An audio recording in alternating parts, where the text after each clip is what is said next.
ஓசூர் அருகே தேசிய நெடுஞ்சாலையில் மேம்பாலம் அமைக்க கோரி வீடுகளில் கருப்பு கொடி ஏற்றியுள்ள கிராம மக்கள் தேர்தலை புறக்கணிப்பதாக தெரிவித்துள்ளனர்.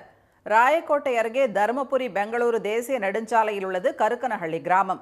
இந்த ஊருக்கு நடுவே அமைக்கப்பட்டு வரும் தேசிய நெடுஞ்சாலையால் மக்கள் ஒரு புறத்திலிருந்து மறுபுறம் செல்ல முடியாமல் தவிப்பதாக கூறினர்.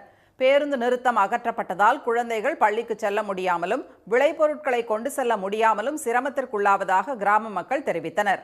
மேம்பாலம் அமைத்து தரக்கோரி 2 ஆண்டுகளாகியும் கண்டுகொள்ளப்படாததை கண்டித்து வீடுகளில் கருப்பு கொடி ஏற்றியுள்ள கருக்கனஹள்ளி மக்கள் தேர்தலை புறக்கணிப்பதாக தெரிவித்துள்ளனர். மிர்ஜி இருந்தால் தான் நாங்கள் அந்தாட்டு போக முடியும். ரெண்டாவது மாடு ஆடு அதெல்லாம் போக முடியும். ரெண்டாவது 200 பசங்க போகிறாங்க ஸ்கூலுக்கு. அந்தாட்டு இந்தாட்டு வரணும், இந்தாட்டு அந்தாட்டு போகணும். காய்கறி load daily 5 6 load 7 load daily போகுது. இதெல்லாம் இவ்வளோ பிரச்சனை இருக்குது. கருக்கனஹள்ளியில் மக்களவை தேர்தலுக்கான வாக்கு மையம் அமைக்கப்பட்டு அனைத்து ஏற்பாடுகளும் செய்யப்பட்டுள்ளன.